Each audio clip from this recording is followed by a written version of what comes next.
नमस्कार, मैं साक्षी और आपने देखना शुरू कर दिया है द प्रिंट लाइन्स। आइए एक नजर डालते हैं अब तक की 5 बड़ी खबरों पे। यमुना के बढ़ते जलस्तर पर बोले अरविंद केजरीवाल। जी हां, मुख्यमंत्री अरविंद केजरीवाल कहते हैं कि पहली बार दिल्ली में यमुना इस स्तर पर पहुंची है। सभी 3 वाटर ट्रीटमेंट प्लांट बंद हो गए हैं क्योंकि पानी मशीनों में घुस गया है। पानी कम होने के बाद मशीनों को सुखाया जाएगा। इससे दिल्ली का पानी करीब 25% कम हो जाएगा।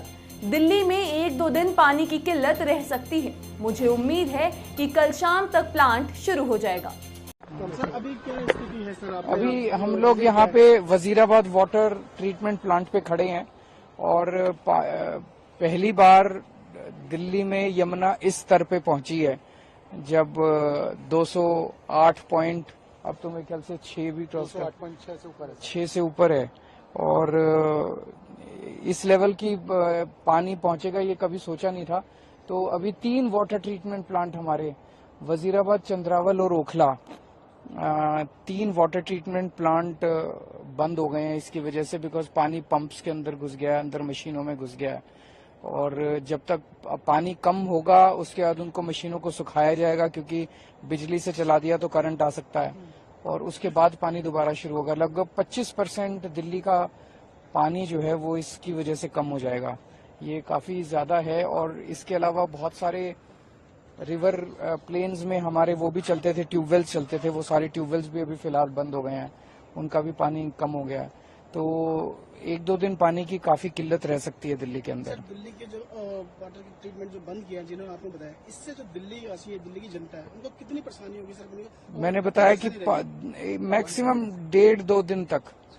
मुझे उम्मीद है कि कल शाम तक हम पानी शुरू कर पाएंगे, काफी कर पाएंगे। कल शाम तक शुरू कर पाएंगे, क्योंकि केवल पानी कम नहीं होना, पानी कम होने के बाद उनको मशीनों को सुखाना भी पड़ेगा, ड्राई करना पड़ेगा। उसकी सारी तैयारी है। जैसी पानी कम होगा मशीनें सुखाने का काम शुरू हो जाएगा। लेकिन इसके लिए जनता को तकलीफ होगी, जनता को उसका सामना करना पड़ेगा। वाटर फ्लोइंग काफी हो रहा है और सड़कों तक पानी पहुंच गया है, जिससे दिल्ली वासियों को काफी। वो कल ही मैंने बता दिया था, जो हमारे पास रिपोर्ट्स आ रही थी कि पानी काफी तेजी से ऊपर बढ़ रहा है। तो मैं सब लोगों से यही निवेदन करूंगा कि बहुत ज्यादा जरूरी ना हो तो घर से बाहर ना निकलें और जितना ज्यादा से ज्यादा हो सके अपना वर्क फ्रॉम होम करें। जो एरियाज अफेक्टेड है वहां पे हमने स्कूल्स भी अब बंद करवा दिए हैं और रिलीफ कैंप्स में भी सारी सुविधाएं देने की कोशिश कर रहे हैं। नॉर्मल स्थिति कब तक हो जाएगी? देखिए, जो प्रिडिक्शंस आ रहे हैं CWC के, वो तो बता रहे हैं कि आज 3-4 बजे तक शायद पीक पहुंच जाएगा, उसके बाद कम होना चालू होगा, ऐसी प्रिडिक्शंस सांसद संजय राउत का बड़ा बयान सामने आया है। जी हां, संजय राउत बताते हैं कि मुझे मंत्रिमंडल विस्तार होना मुश्किल लग रहा है। विस्तार नहीं हो रहा है और जो 9 मंत्रियों ने शपथ ली है उनको अपने मनपसंद विभाग नहीं मिल रहे हैं। अब उनका हाई कमान दिल्ली में है, सबको बार बार दिल्ली में जाकर मुजरा करना पड़ता है। जब मंत्रिमंडल विस्तार होगा तब दोनों गुटों में बहुत बड़ा असंतोष होगा। अर्थ खाता असेल, समाज कल्याण असेल, या खात्याची कमिटमेंट ही माझी माहिती आहे। अर्थवस्तूचा अर्थ खात्यावर अजित पवारांना अर्थ खाते सांभाळण्याचा प्रदीर्घ अनुभव आहे, हे मात्र नक्की. माझं अजित पवारांशी काय व्यक्तिगत टीकाटिप्पणी करण्याचं कारण नाही, पण एक नेते म्हणून त्यांना या महाराष्ट्राचं अर्थ खातं सांभाळण्याचा आणि आपापल्या लोकांना निधी वाटपातून गब्बर करण्याचा पूर्ण अनुभव. त्याच्यामुळे कदाचित मुंडे गटाच्या लोकांच्या पोटात भीतीचा गोळा उठला असेल, पण ह्याच लोकांनी अजित पवारांवर टीका करून निधी वाटपासंदर्भात शिवसेना सोडली. आता त्यात अजित पवारांकडे तुम्हाला कागद घेऊन जावे लागेल निधी वाटपा.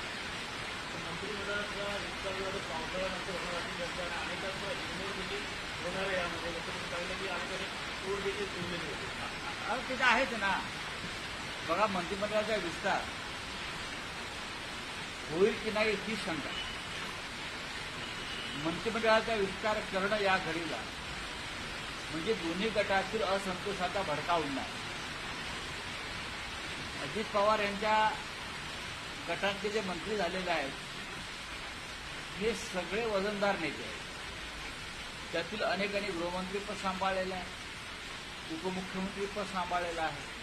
त्याच्यामुळे त्यांना त्याच तोलामोलाची खाती द्यावी लागते. पण दुसऱ्या बाजूला शिंदे गटातले मिंदे गटातले लोक आहेत, ते किरकोळीतले आहेत. त्यांना चणे चुमऱ्यावरती भागवलं जाईल. त्यांची खाती पाहणच नाही, तुम्हाला कळेल. त्याच्यामुळे आता परत विस्तार करणं म्हणजे नवीन असंतोषाला आमंत्रण देण्यासारखं आहे. विधान परिषदेचे आमदार अभिजित मंडारी म्हणतात की मला विरोधी पक्षनेते पद द्या. त्यांनी आपल्या पक्षप्रमुखांना पत्र दिलंय. अडचण होईल परत विरोधी पक्षनेते पदाची. मला असं वाटत नाही एकत्र बसून निर्णय घेऊ. महाविकास आघाडीमध्ये अशा कोणत्याही प्रकारच्या अडचणीच्या मुद्द्यांवर आम्ही एकत्र बसतो, एकत्र चर्चा करतो आणि निर्णय घेतो. ज्या पद्धतीने महाविकास आघाडीमध्ये स्थान होतं त्या पद्धतीने मात्र या ठिकाणी त्यांना कसं स्थान मिळणार, त्याचं बदल राहणार नाही तर मी कसं काय सांग. काही लोकांना गुलामी आवडते. गुलामाला गुलाम असण्याची जाणीव करून देणं गरजेचं असतं. पण काही लोक स्वतःच गुलामी पत्करतात, आपल्या गळ्यात गुलामीचा पट्टा घालून घेतात. त्याला नाही इलाज आहे. त्याच्यावरती आम्ही बोलणं योग्य नाही. मी काय व्यक्तिगत कोणावरती बोलत नाही. पण आमचे लोक असतील, राष्ट्रवादीचे लोक असतील, यांनी एका विशिष्ट कारणामुळे पक्ष सोडले. राष्ट्रवादीचे अनेक आमदार किंवा नेते आहेत, त्यांचे साखर कारखाने, त्यांच्या बँका, त्यांच्या सुनिर्णया, त्यांचे दूध उत्पादक संघ, त्यांचे इतर काही घोटाळे घडामोडी, याच्यातून बचाव करण्यासाठी हे लोक आज अजित पवारांबरोबर भाजपच्या गोटात शिरले. हे स्पष्ट. अनेकांचे कारखाने अडचणीत आहेत, त्यांना पैसे हवे. अनेकांच्या बँका डुबलेल्या आहेत, बँकांच्या चौकशा लागलेल्या आहेत, त्या त्यांना थांबवायच्या. आता हसन मुश्रीफांचं काय होणार, ईडी काय करणार, याच्याकडे सगळ्यांचे लक्ष. चला, धन्यवाद. हाँ बताइए. कैबिनेट एक्सपांड को लेकर अजित दादा दिल्ली कैबिनेट एक्सपांड होना मुझे मुश्किल लग रहा है. महाराष्ट्र के डिप्यूटी सीएम अजित पवार, मुझे लगता नहीं और उनके साथ कोई प्रफुल्ल पटेल जी उनके नेता, वो दिल्ली में कल से बैठे हैं. उसके एक्सपांशन नहीं हो रहा है. और जो 9 मंत्रियों ने शपथ ली है, उनको अपने मनपसंद विभाग नहीं मिले. अब उनका हाईकमांड दिल्ली में है. पहले हाईकमांड महाराष्ट्र में था. अब बार बार उनको दिल्ली में जाकर मुजरा करना पड़ता है सबको, चाहे शिंदे मिंदे हो चाहे अजीत दादा हो, सबको दिल्ली में जाकर अब मुजरा करना पड़ता है. लेकिन ये उनकी मजबूरी है. आप बारिश के कारण भूंतर में हुआ भारी नुकसान. जी हां, हिमाचल प्रदेश के पूर्व मुख्यमंत्री जयराम ठाकुर कहते हैं कि बारिश के कारण भूंतर में बहुत नुकसान हुआ है. नुकसान इतना ज्यादा है कि इसकी भरपाई करना बहुत कठिन है. कई लोग बेघर हुए हैं. यहाँ ब्यास और पार्वती नदी मिलती है, जिसके कारण मुख्य नुकसान हुआ है. मैं इन विषयों को प्रदेश सरकार और केंद्र सरकार के समक्ष रखूंगा. मुझे संतुष्टि है कि केंद्र सरकार की तरफ से पूरी मदद की गई है. आज मुझे केंद्रीय गृह मंत्री से मिलने का समय मिला है. मैं उनके सामने ये सारी बातें रखूंगा.